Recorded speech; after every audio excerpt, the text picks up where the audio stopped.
You could green. I live so now say.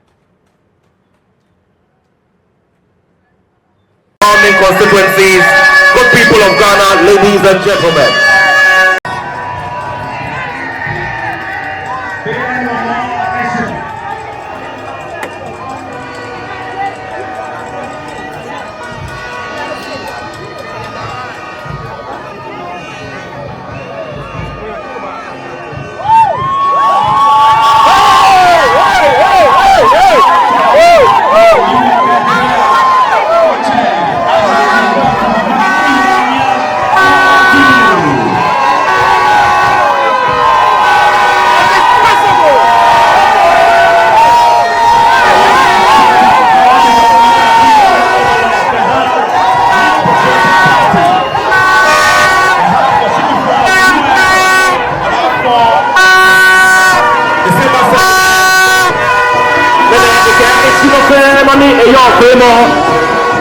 Isaneba Koni Tati Wujile Wampa Amehimama Wabepiane Eba Koni Ibanga Mopemo Nami Ikashi Alhaj Dr Mahamudu Bawumia Waheba Wawatu. We duly welcome you, Your Excellency Dr Mahamudu Bawumia, Blackbearer of the Patriotic Family. December 7th, the special and parliamentary election.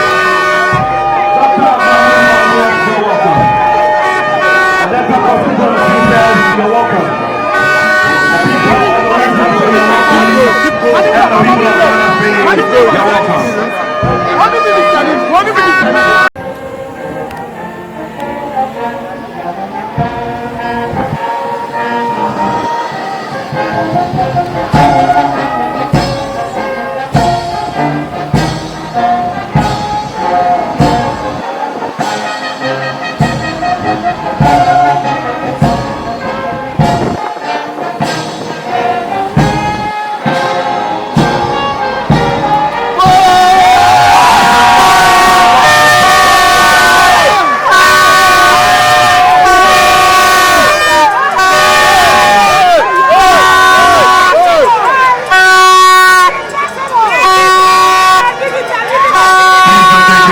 Thank you very much.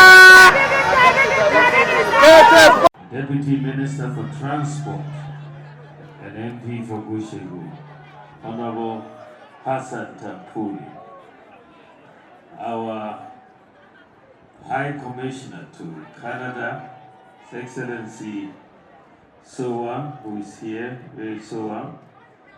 Then we have our incoming MP for Adenta constituency, Akusia Mena, Kuzi Hills. Then we have our incoming MP for Medina constituency, Robert Lamte. The chairman and members of the governing board of Metro Mass Transit, chairman and members of the governing board of the GAPTI, Ayalulu, the managing directors, Metro Mass Transit Limited, GAPTI, Ayalulu, and Tap and Go, heads of institutions, CEOs here present, private sector organizations, civil society organizations, stakeholders in the transport industry, members of the diplomatic corps,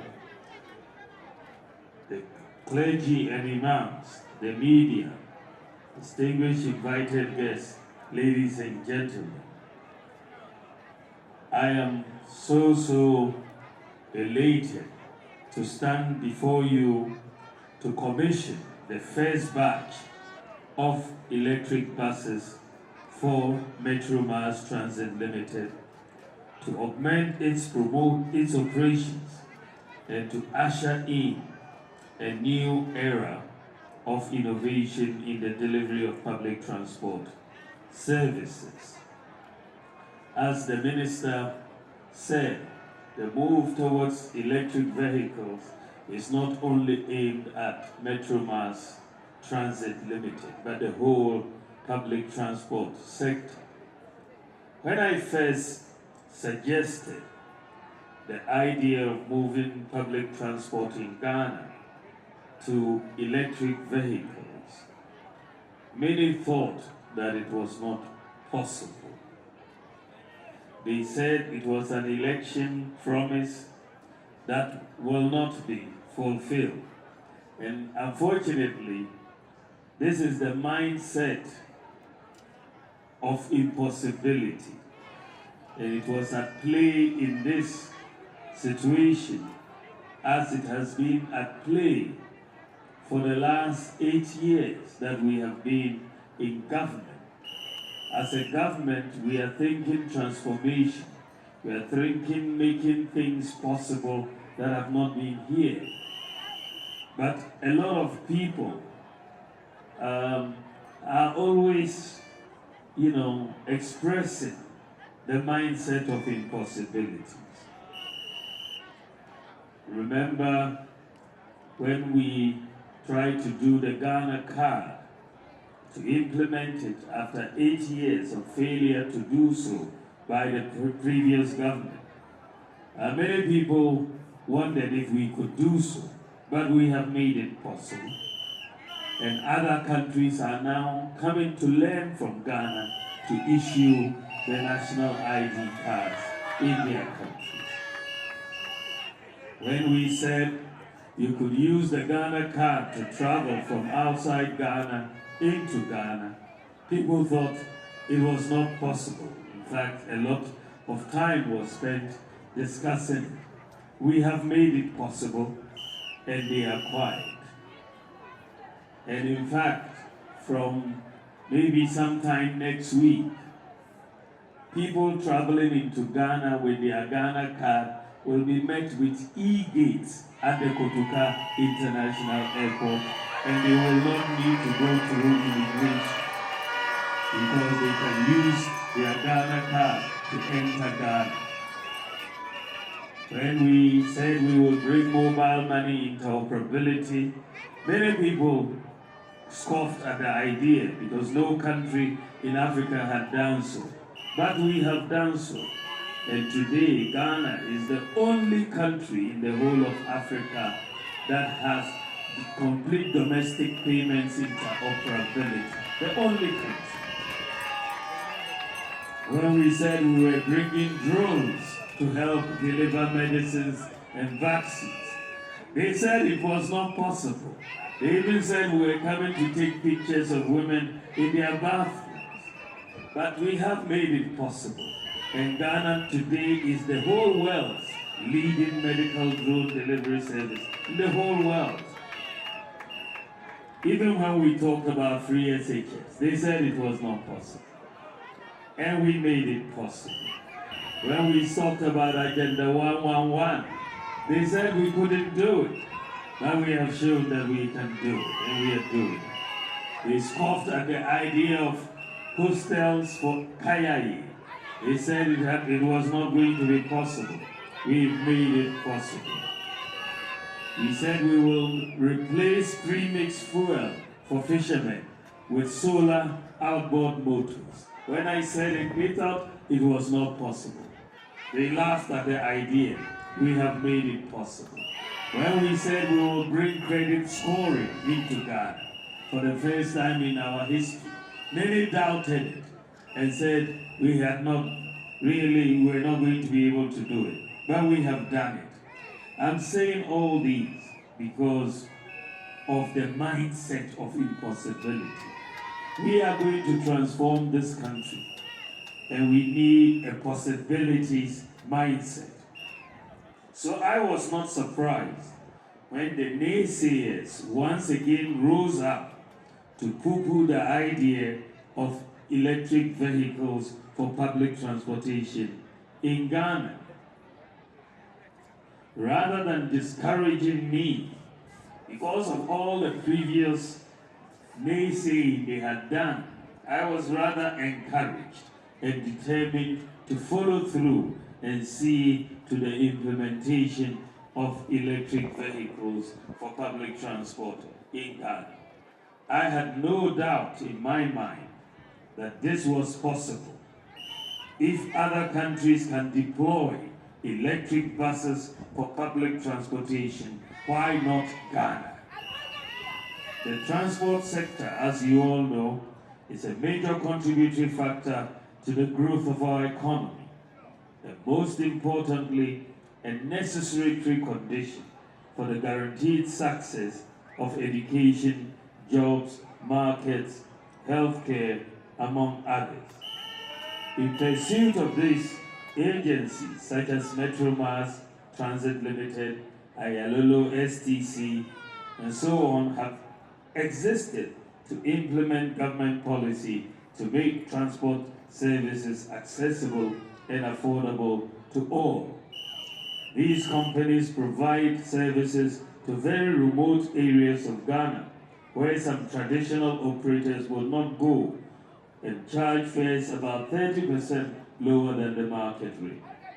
Unfortunately, over the years, the growth of these companies has been heavily impacted by high operational costs, particularly the cost of diesel, revenue leakages, and the maintenance of their fleet of buses. In addressing these operational challenges, government took steps to ensure that these companies evolve to meet new challenges. Among the measures that have been introduced to improve public transport services included the following. We supplied 200 intercity buses to augment and expand the existing operations. We supplied 100 buses for the Intercity STC Coaches Limited and deployment of an electronic ticketing system, the Tap and Go system, to address revenue leakage and modernize bus services. We also enhanced the enhancement of the mandate of the National Road Safety Authority as the regulator of road safety rules, procedures, standards, and guidelines. The launch of the Transport Ghana project by the National Road Safety Authority for regulatory compliance. The Transport Ghana project is an IT-based solution for pre-departure checks, passenger manifest ticketing, vehicle tracking, and driver training. Distinguished ladies and gentlemen, the acquisition of these electric buses is not just about revamping the operations of Metro Mass Transit Limited and a signaling to other agencies to follow suit, but also to position them to play a leading role in the drive to net zero emission transport future and a future with low cost of transportation. When you think about it, any time fuel prices internationally go up, then you see it translating immediately into domestic increase in fuel prices, then into increase in transportation fares according to the existing formula. I was thinking very deeply about this and how we could cushion the Ghanaian public from these external influences. But I came to the conclusion that going towards electric vehicles in public transport was the surest way to protect ourselves from the external influences of the rise in diesel and other petroleum prices that affect the cost of transportation in Ghana. The launch of the National Electric Vehicle Policy has ushered in a new era of innovation. And this policy was launched by His Excellency the President, Nana Addo Dankwa Akufo-Addo, on the sidelines of the COP28 in Dubai. We've ushered in a new era of innovation, driving gradual decarbonization of the transport sector. Distinguished ladies and gentlemen, today we are making history with the commissioning of these electric buses. It represents a visionary shift in how we approach public transport. Today, we are making a definitive step towards revolutionizing the transport sector with sustainability and innovation at its core. Today, we are setting the stage for a future and aligning our interventions with global best practices. The use of fossil fuel-powered vehicles, its impact on climate change and air pollution are no longer distant threats, but urgent realities that demand immediate action. Distinguished ladies and gentlemen, the economic benefits of using electric buses cannot be overemphasized. Electric buses, as we know, offer lower operating and maintenance costs compared to conventional diesel buses. The use of the electric bus will therefore translate into more efficient use of resources and cut operational costs by about 50% to the benefit of passengers. Metro Mass will be better positioned to enhance services, lower transport fares, and invest in fleet renewal and expansion efforts. Ladies and gentlemen, while the benefits are promising, the success of this project relies heavily on commitment to robust and continuous maintenance. The neglect and mishandling of buses will derail the effort that has gone into the acquisition of these buses. As a people, we should know that reckless use of public assets represents an enormous drain on national resources. I therefore want to use this opportunity to urge the board and management to take steps to ensure that these buses stand the test of time. The cost of postponed maintenance due to neglect is usually high, and we must try to prevent such occurrences. Ladies and gentlemen, the need for specialized training in maintenance and operation of electric vehicles will increase as we progress. This presents opportunities for new skill acquisition. Government will therefore partner with educational institutions, in particular TVET, to train the needed workforce for this particular infrastructure. By investing in skill development, we are ensuring that this transition is smooth and beneficial to all parties involved. I have been informed that a new strategic business unit has been set up to ensure the efficient operation of the buses. The unit will work with partners to provide maintenance and tech support, EV battery charging infrastructure, EV bus revenue management, tracking, and most importantly, driver training. Ladies and gentlemen, every bold step forward comes with its own challenges. We are aware that these challenges and are prepared to address them head on.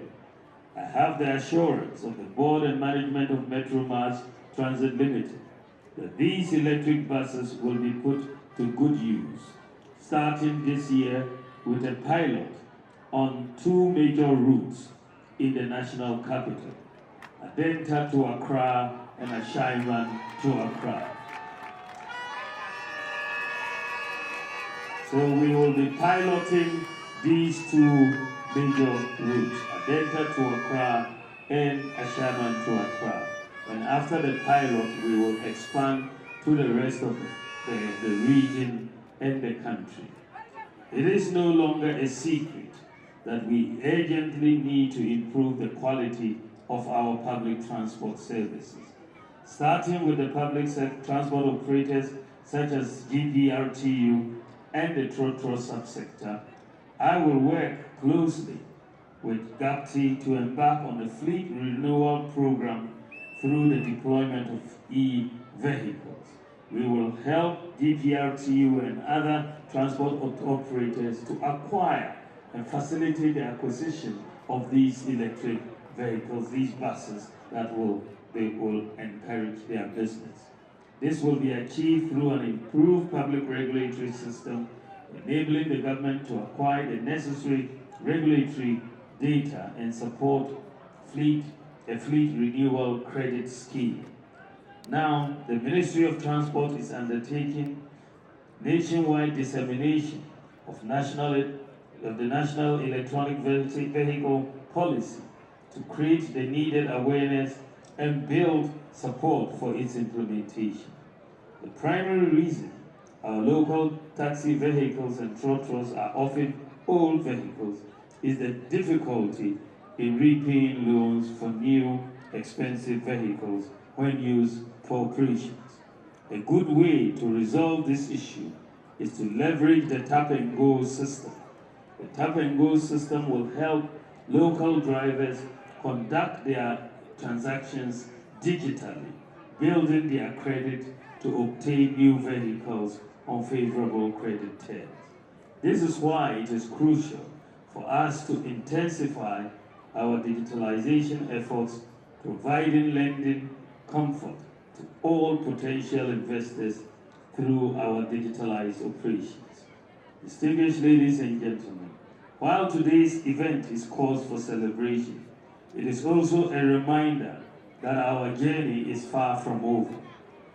The commission of these buses is the beginning of a broader strategy to modernize and decarbonize the transport sector. I envision a future where electric vehicles are the standard, with modern technology playing a key part in it. This vision will require us to be innovative in our approach to problem solving and collaborate to build a seamless transportation system where one tap-and-go card can be used on all public transport vehicles, including our railway system. So the tap-and-go card, as we have developed it, is going to be operational. This is how we are envisioning it across the entire public sector. So you can take your tap-and-go card, board a train, and then when you arrive in Accra, that same card, you board an EV bus and take it right to Accra. And then down the road, if you have to take a trotro, you can use your tap-and-go card on your trotro as well. So it's one card for the whole transport system. That is what we are seeking to do. Currently, your tap-and-go card will work on the railway as we are planning, and its schedules will also work on the EV buses, and we'll extend it to all the rest. Ladies and gentlemen, the road ahead will require the active participation of all and sundry, especially transport service providers. It will also require cultural and behavioral shifts that embrace sustainability. Government will therefore continue to seek partnerships, leverage on the collective experience of stakeholders to develop our nation. As we commission these first batch of electric buses, let us take pride in this historic moment. It is a declaration of the government's commitment to public transport electrification. These buses are not just a response to the challenges of high transport fares, among others. It is a proactive step towards the future we want to see, a future where Ghana leads in sustainability, inclusivity, and innovation. In conclusion, I want to take this opportunity to thank all the stakeholders who have contributed in diverse ways to make today a living reality. It is my hope that we will all be inspired by this development and the decarbonization agenda of government in pursuit of the vision for a net zero emission future. For our passengers who will be boarding these electric vehicles, these buses, I think the biggest question in your minds is how much is it going to cost? And I think that the answer, and it is consistent with our estimates, that when I announced this policy in February of this year, when I gave my lecture at UPSA, I think between 40 to 50% reduction in the fares from these electric buses. This is what you are going to see. From today, when you board it, you will see that the price is 40 to 50% lower because the operational costs are lower, and you are able to pass that on to the consumer. And this is where we see the future of public transport going. I thank you all very much for your attention. God bless you, and God bless our homeland, Ghana. Thank you very much.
Number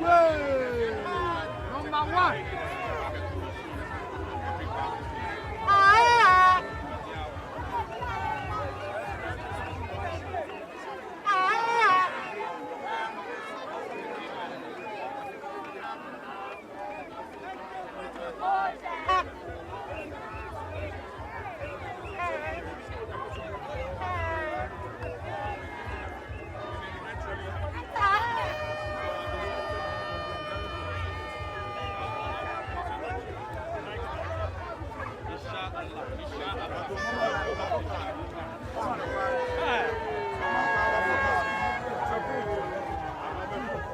I'm on the final full untested.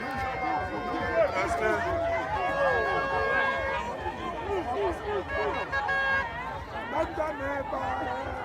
Hey, we are perfect. We are perfect.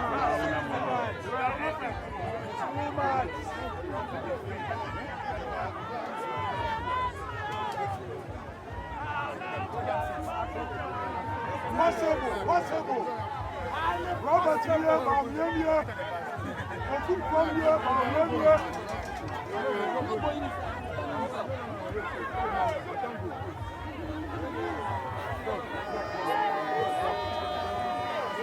Robert here, Bawumia.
It is possible.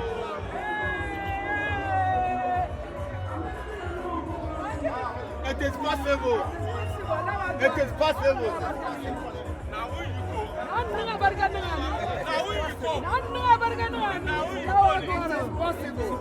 It is possible. It is possible. It is possible.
Hey, on your meat, so I connect.